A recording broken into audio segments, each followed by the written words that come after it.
I'm Debbie. And I'm Allison. And we're the Poltergals.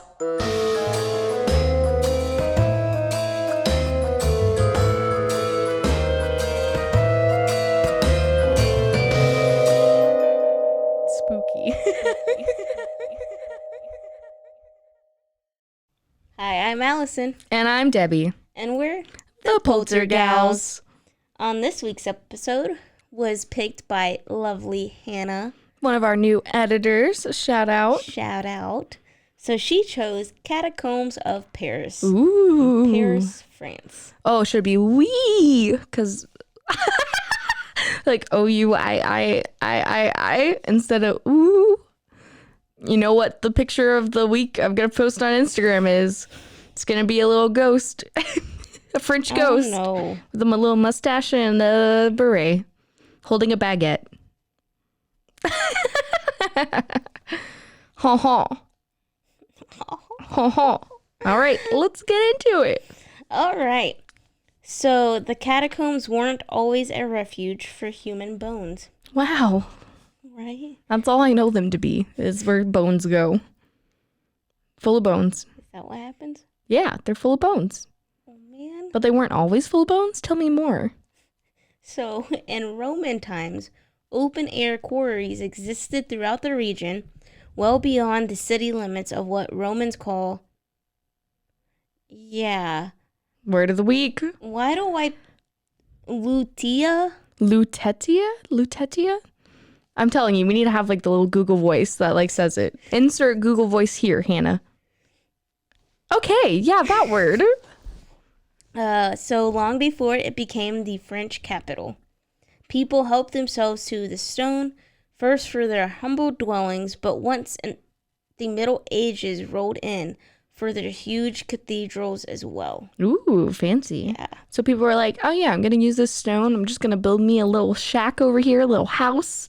And then during the Middle Ages, there, of course, was like, oh, religion and art and infrastructure.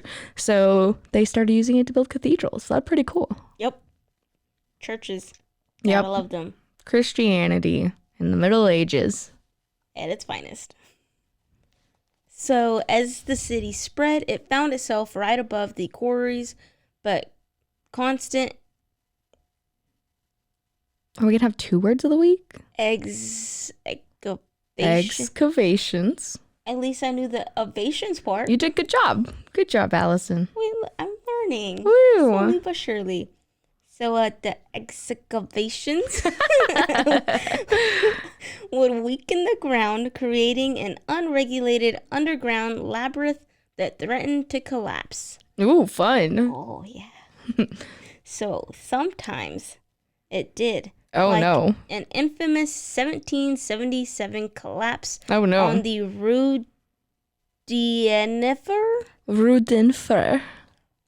I don't know if that's correct. I don't know either. Je parle français. I'm sorry to the Très French bien. people. No, it's okay. If we offend you, French people, I so apologize. sorry. I'm so sorry. In advance, we're sorry. What's worse is that I know someone that's from France who lives here in Waco. Are they going to listen to the podcast? I hope so, but I'm sure he'd probably be mad. Well, it's okay. We got to have him listen and leave us hate comments so we can read them. Oh. So that collapse happened, which swallowed up an entire house. Just one. Engulfed. Engulfed. Engulfed. Bye-bye. Bye, house. So, worried about the ground under Paris, authorities set up a general inspector of quarries, which still exists. Cool. To check on the stability of the quarries to prevent anyone from digging new ones. That's fair. Yeah. That makes sense. Nice. In the meantime, the cemeteries of Paris were filling up. Ooh. The cities were expanding, population was growing, and the city's 200 graveyards could no longer keep up with the demand for space. Wild. That's crazy. 200 graveyards? 200. And they were like, more dead bodies. Need more places to put them. Yikes. Cool. Each time a new grave was dug, bones would be found underneath. Ooh. You know how we feel about disturbed grave sites. First of all, why are they unmarked to begin with? Well, I mean, you know, I'm gonna guess it is back in the 17 back days. Yeah. The before times. Before cemeteries. Yeah, before cemeteries. So 1700s. I mean, yeah. I mean, even before the 1700s. That's like what? Well, if it was back in Roman times, you're talking 17? you're talking BC AD. We are in AD. What you talking about? But Romans were BC. We're in 21 AD, dude. You mean 22? You know what? I don't know. I don't know. Okay, I just know that we're 2022 AD. What century are we in? The 21st. Good job. Good job. At least I know that. Good job. And what is the capital of the United States? What's that? You don't know what the capital of the United States is? You have to. And I know the capital of Texas because it's What's the capital of Texas? Great country. I mean state. The great country. So the capital of Texas is the great country of what? Austin. Good job. Each time a new grave was dug, bones were found underneath, and the sheer weight of all the bodies was straining the grave walls until finally, in 1780, an entire chunk of the Cemetery des Innocents. So basically the Cemetery of the Innocents. Yeah. Why did I not just put that in English? That's all right. So the Cemetery of the Innocents, the largest in Paris, gave way right into the basement of a local restaurant. Ah! That's disgusting. You know, we're getting into Sweeney Todd, Fleet Street. Freaking waking up and there's just bodies and bones in your basement. Wow. Shout out all those Tim Burton fans out there. Do you know Sweeney Todd, right? No. Sweeney Todd is on Fleet Street. He was the barber that would decapitate people. Is he the one that looks like Johnny Depp? He is played by Johnny Depp, yes. Shout out the Johnny Depp and Amber Heard trials right now. Depp's innocent. Johnny Depp is innocent. Love you. Thank you for my childhood. You. Johnny Depp, we appreciate you. Johnny stands in this household. But yeah, so in Sweeney Todd, he was upstairs from a restaurant, and it was during like one of the times whenever like meat was really hard to find and they were like in poverty. So he would murder people, and then the lady downstairs would bake the people into meat pies. That's disgusting. So that's exactly what this reminds me of. That's disgusting. So yuck. So the entire setup was utterly insalubrious. Why do I put big words? I don't know, Allison. You need to start using not big words. I'm a dum-dum. I need BB words. BB words. BB words. Four letter, no syllables. Yep. So, insalubrious. Yep. The many mass graves becoming sources of infection and illness. Ew. Smelling of putrefaction. Ugh. What is that? It's like where your body starts to like bloat and decompose. So Gross. It's the smelling of dead bodies. So that's what I smell when you smell a dead body. Yeah. It's that word. Yeah. Gross. And polluting the wells from which people got their drinking water. Oh no, it's like that case where they found the dead body. Hotel. Yeah. There was the body in the water. Gross. Drinking dead body juice. Ew. HTO. I think that's more like HT.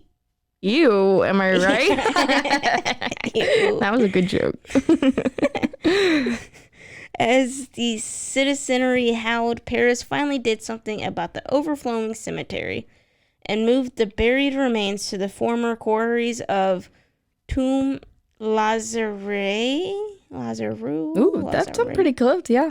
I mean, I don't speak French, but yeah, that totally sounded right. Jacques, I'm so very sorry, Jacques. Wait, his name is Jacques? Like, yeah. Are you being racist right now, or is his name actually Jacques? Okay, I'll believe you this time. I'm so very sorry, French people. I love you all. You helped us in the Great War of Britain. Mi amores. I don't know. What's wrong with us? So they moved it to that tomb of Isri, whatever. in what is now the 14th arrondissement. Yeah, sure, that And sounds that's right. how it all began. And that's how it all began. Dun, dun, dun. Okay. So the bones were carried in the dead of night to avoid scaring the city's respectable burghers. Sure, that sounds right. One can only imagine such a death procession with priestly robes floating past by torchlight, accompanied by the squeal of heavy carts and the whispered blessings of the clergy as the cortege moved forward. Ooh. That's terrifying. That's literally nightmare fuel right there. Nope. Are you yawning? Nope. Oh, okay. Yikes. That's disgusting. Okay. The first bones were moved in April 1786, and more would be added over time as other cemeteries filled up. By 1814, the quarries finally closed, and the tunnels would be home to 6 million Parisian souls. So sad. Wow. 6 million. 6 million. Nope.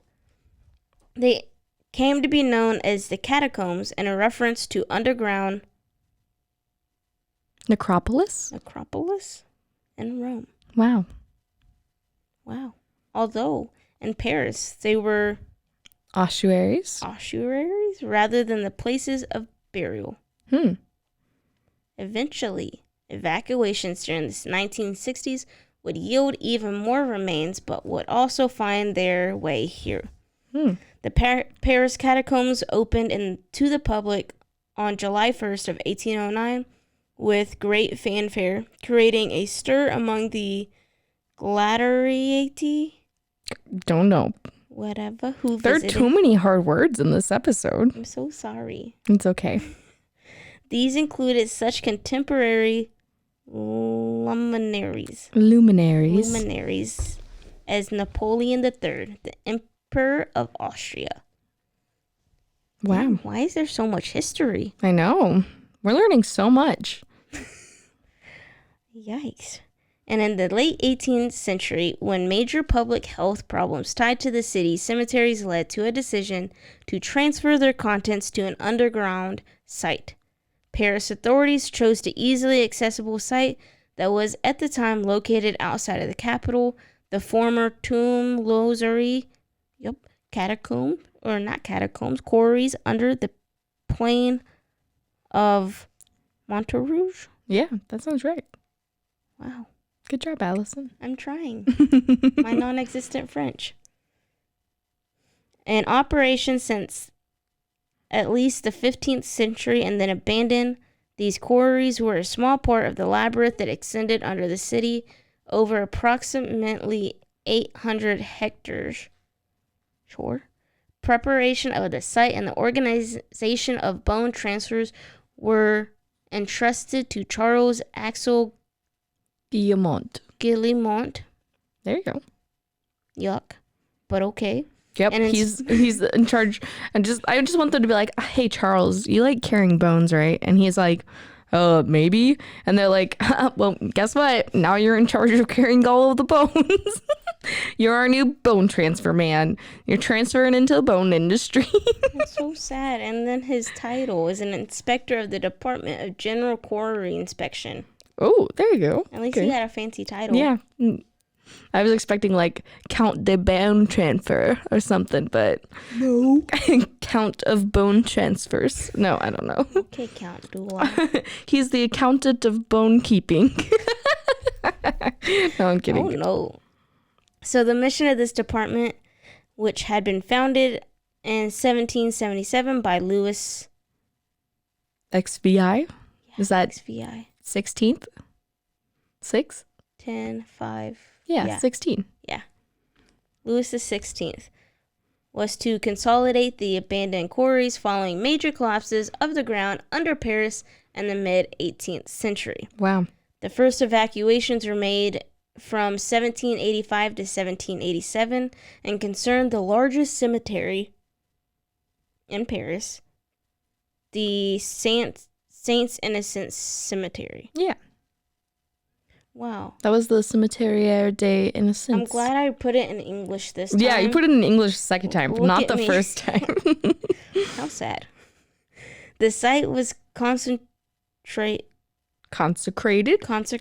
Yep. I don't know why I was trying to say I'm just gonna have to like word of the week. I'm gonna make a whole be, post. like, It's just gonna be 5 scroll. posts. Yeah.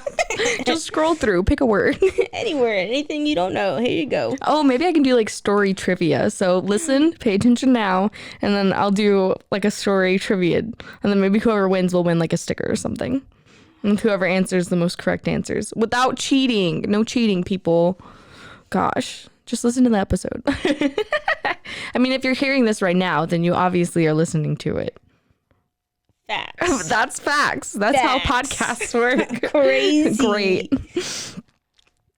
And the site was, as the Paris Municipal ossuary. I was gonna say municipality. Yeah, I don't know. Municipalities. French is about as good as Spanish with me. Municipal is English.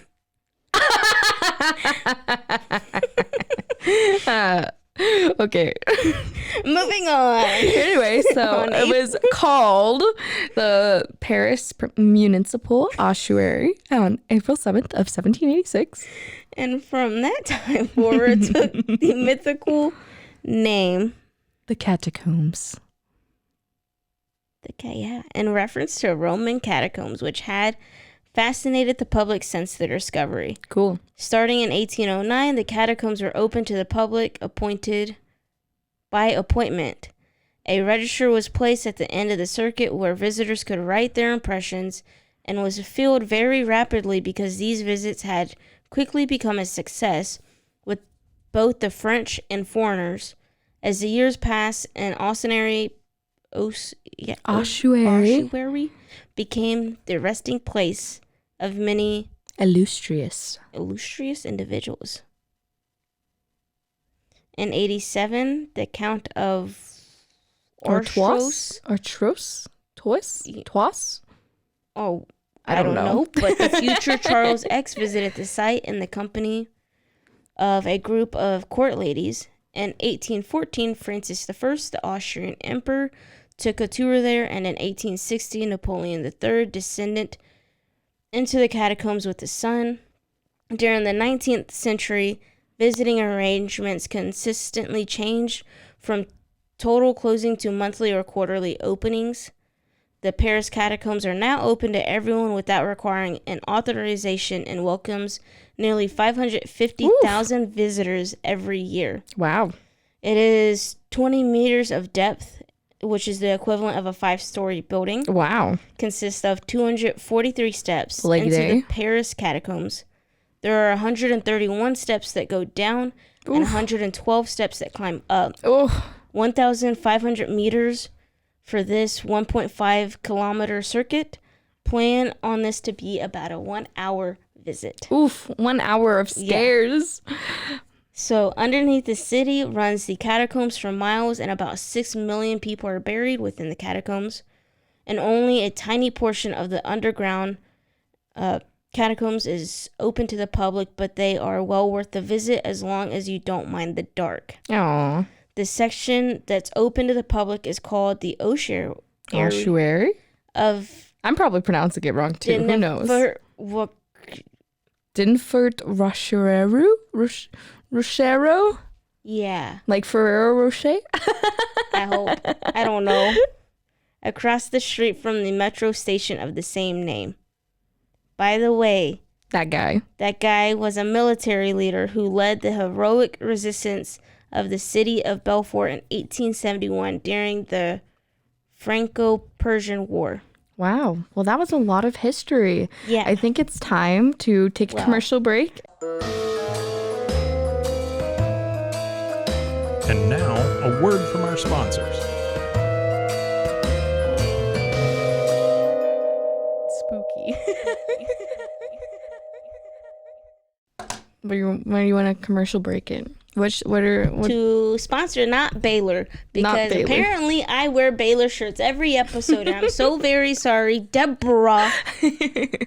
So not sponsored by Baylor, but thanks for your support. Yeah, and you're actually wearing a regular, it's just green though, but green is still Baylor colors. At least green's also our colors too though. Yeah, so. at least it's, You're on brand. Yeah, you look really cute. Your little denim jacket like matches the couch, and then your little shirt. I try to be cute. Allison's cute. Sometimes. Look at that. Just sometimes. Yeah, well. So thanks for the not sponsor Baylor. Woo. And we're going to see you back. And now, a word from our sponsors. Spooky.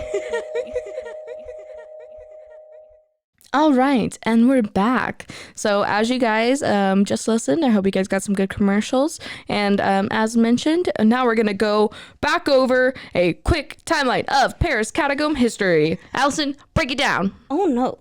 So, 53 million years ago, it was a Paris swamp. 47 million years ago, the city begins to take shape with rivers and banks. 1st century CE, first open-air limestone pits. 14th century, first underground quarries. 1774, serious cave-in, 300 meters of tunnels collapse. 1776, Louis XVI bans mining under Paris. In 1777, creation of General Inspector of Quarries. Yep, that's one guy with that weird name. And 1780, closure of St. Innocent Cemetery. The biggest cemetery in Paris. Yep. In 1786, Municipal? Yep. Ossuaries. Ossuaries opens the former tomb estuary quarry. Between 1787 and 1814, more bones transferred from local Paris cemeteries to the catacombs. Equals more bones, more bones. Gotta love those bones. And then in 1809, ossuary opens to the public. In 1860, the last bones brought in after being uncovered during Haussmann's urban works. There you go. In 2002, catacombs become a part of the history. Musée Carneville. Yeah, which translates to History of Paris. There you go. And then in 2017 to 2019, a new entrance and exit were integrated. Wow. There we go. Well, that was a great rundown. So now that we know about all the history, it's time to get into the hauntings. Okay, so as previously mentioned, there's a lot of bones. There's a lot of dead people. A lot of people had to be moved down where their bones are now. So they were in cemeteries. Graveyards got disturbed. Haha. Bones Yikes. go down into underground. So, as you guys can imagine, there's a lot of activity. The Catacombs of Paris is known as one of the most haunted locations in the world. Yikes. So, I'm going to tell a few stories, talk about some of the fun stuff. We're getting into it and we're getting ghosty. Haha. Can I also point out the fact that, you pointed out the fact that we kind of switched roles. We did, yeah. So if you guys see our beautiful logo here, and if you guys look at our page, so when I originally made the logo, I had a cute little asymmetrical cut that was really short. And then Allison had just like shoulder length, fluffy curly hair.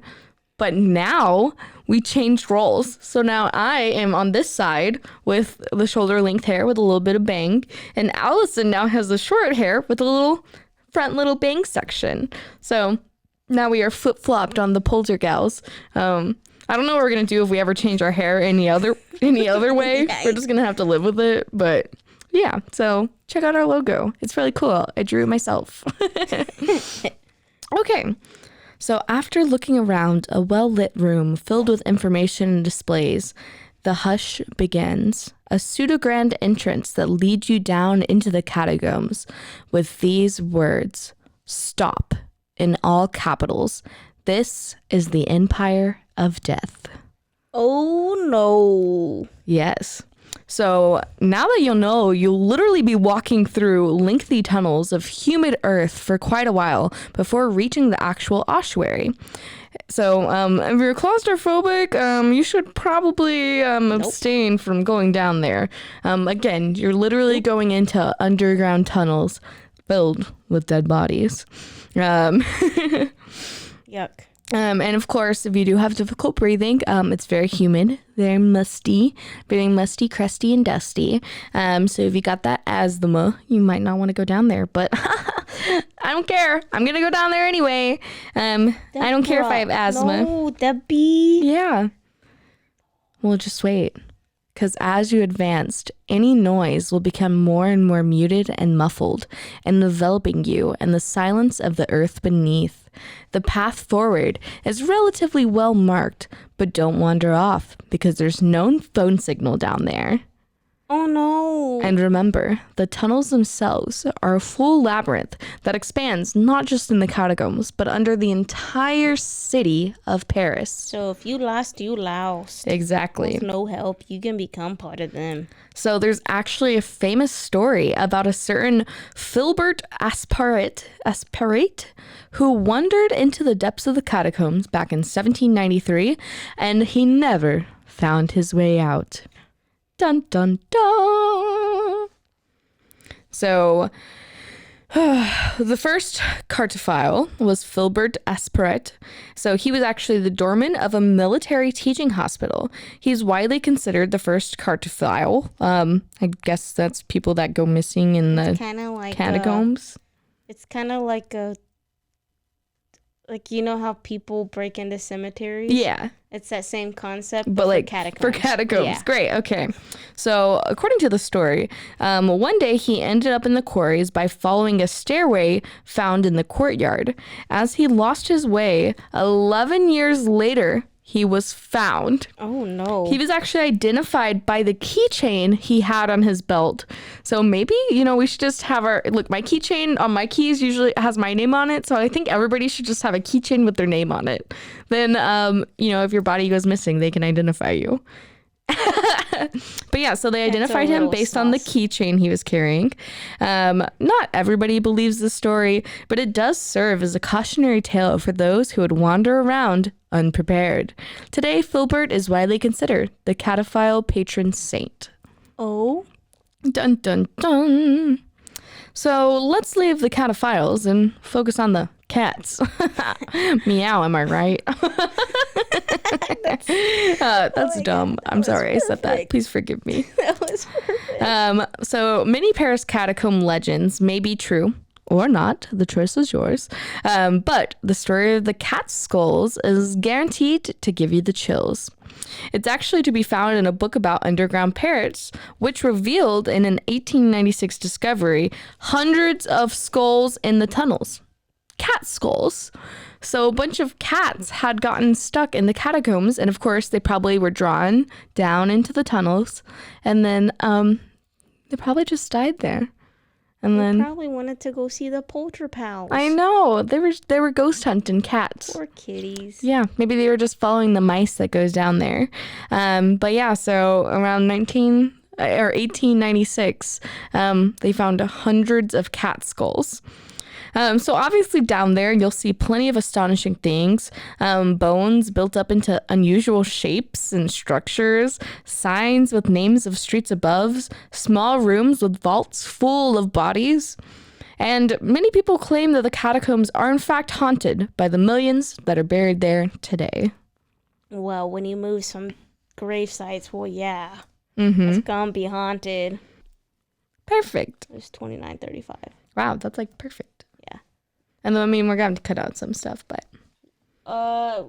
I'm sure, once we take out the commercials. Yeah. Because that's, a minute. Oh, true. The commercial. Should I I'm going to tell another story. Let me see if I can find a story. I say you might want to Catacombs then if we... of Paris haunted story. I just didn't realize there was so much, Dude. Yeah. There's so much history. Yeah. I was when I was doing the research, I was like, oh my god. So much.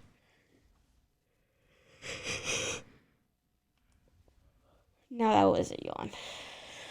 Yuck.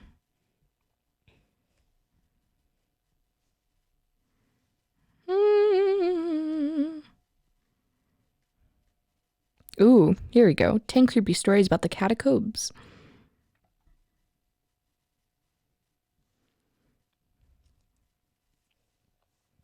Meow, meow, meow. Okay. Okay, a man who went mad. Is this the same guy?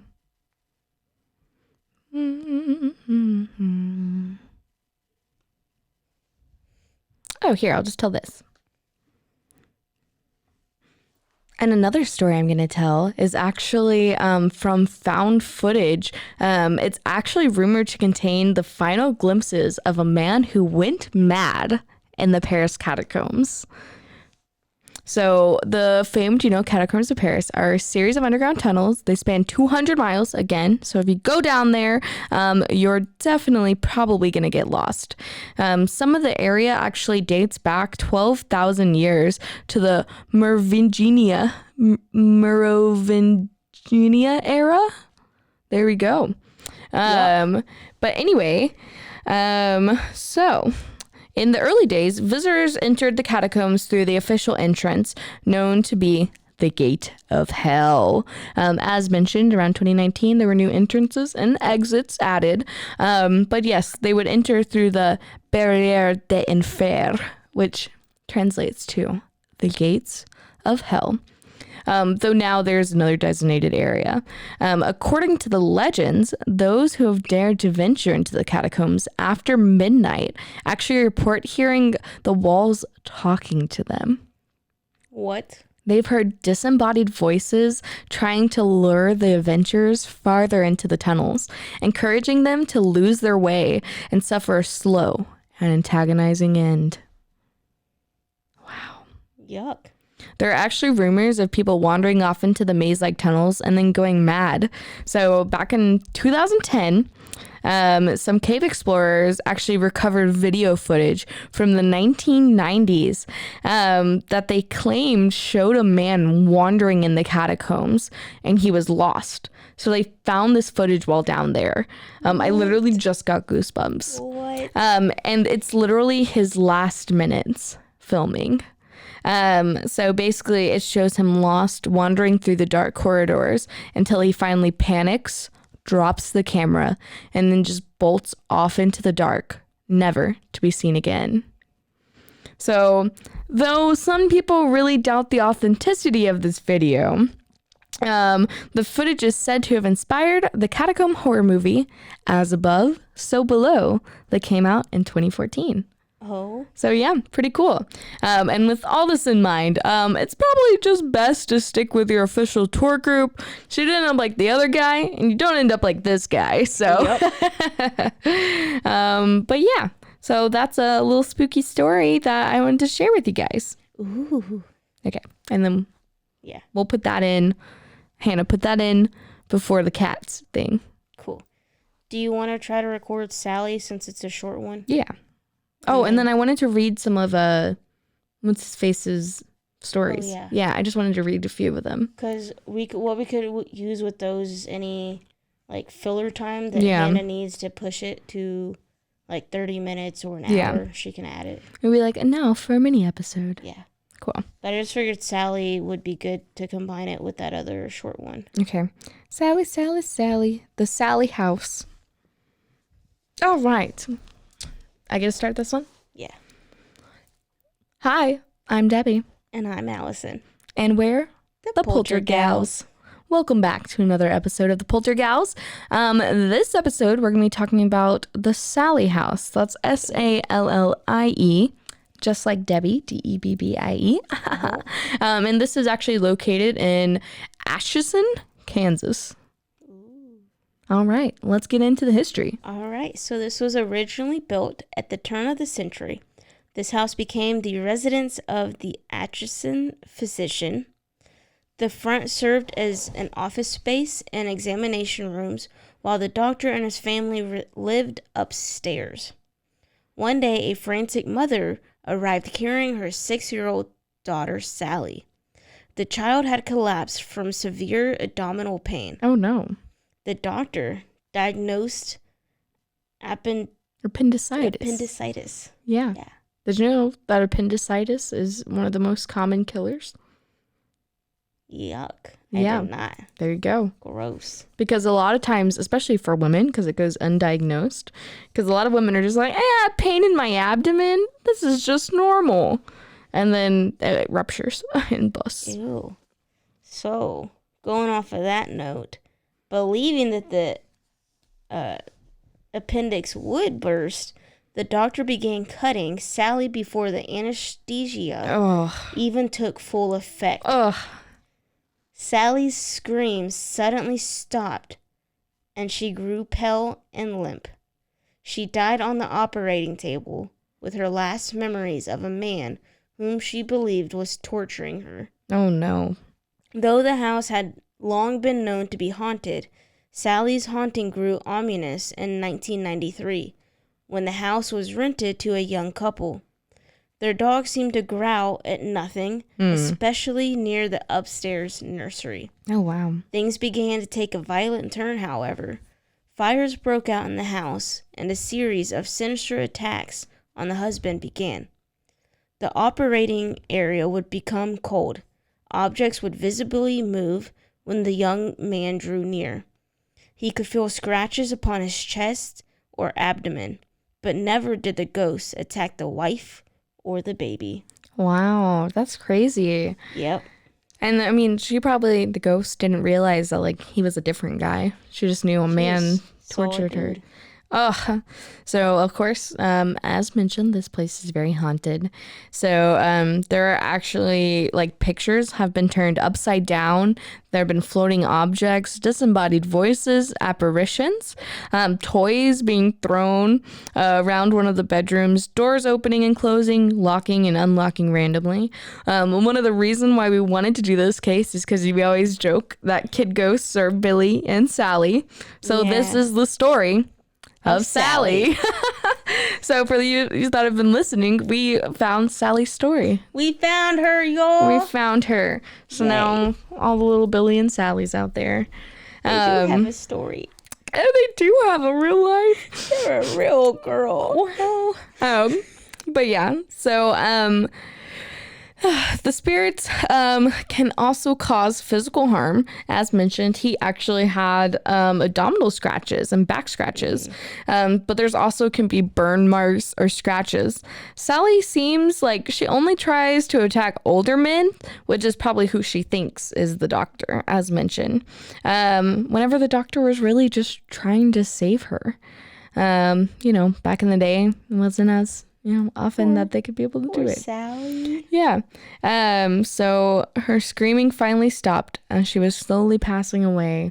And you know what we say about trauma when they pass away? It continues on beyond the grave. Sally. So it wasn't until like the mid 1990s when Sally's story actually first gained both local and national attention. When the then owners, who were named Tony and Deborah, that's me. But my name is Debrah. Hers is Debra. So a little different. But yeah, so they bought this house and they began noticing those strange things happening. So it's kind of funny. Have you seen that meme where it's like Gen Z buying houses? It's like, oh, it's haunted? Okay, great. We're fine with that. Me. Yeah, it's like, oh, we can finally afford to buy a house. But it's haunted? Oh, that's fine. Perfect. That's perfect. The housing market is terrible right now for millennials and Gen Z. But yeah. Boomers. Boomers. Boomers. But anyway, so after extensive investigations conducted by the Kansas Paranormal Team, it was actually discovered that Sally wasn't the only ghost haunting the home. But there was also a middle-aged woman who is said to have been behind the more scary attacks. So Atchison's most famous haunted house, obviously the Sally house, is visited by hundreds each year. The house is currently not occupied, but is available both daytime and nighttime and overnight visit stays. So if you want to go stay there, you can. But there's a caveat. You have to sign a waiver saying that they are not responsible for any personal injury. Wow. I mean, there's been no like serious injuries actually that have happened since the last tenants in 1993. But, you know, the fact you have to sign a waiver says something. Have to sign a waiver. So there are a few things that actually stopped during the investigations. So they've had equipment that has stopped working. Immediately, batteries have been drained. Of course, moving objects being touched, sudden coldness and chills, and then the dogs themselves refusing to enter the nursery. Which, if you have pets and they're barking or whatever, acting weird, listen. Listen to your puppies. They know something. They know something's up. Yeah, and then psychics have confirmed the presence of spirits dwelling in the home and have actually communicated with them. Skeptics have often left as believers due to the crazy things that have happened in this house. Visits by paranormal investigators have provided audio, video, and photographic proof of paranormal activity. And we will post a few of these on our social media for you to see. Well, that's all for the Sally house. We just wanted to share that we found little Sally, and now you guys know the story of the Sally house. Sally. We love you, Sally. We'll take care of you. You can come over and stay with us. You'll be our friend. Just don't scratch me. Yeah, please don't. That'd be nice. Anyways. Thank you guys. Don't forget to like, follow, and subscribe. And like all of our social media. Find us on Patreon at patreon.com/polterpals. Yep. It's spelled just like this if you can see the screen, but you change if you're the G listening, for too the bad. P. Change the G for the P. It rhymes. There we go. Bye. Bye.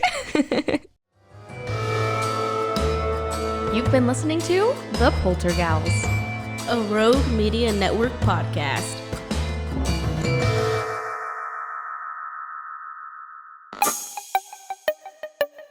This has been a Rogue Media podcast.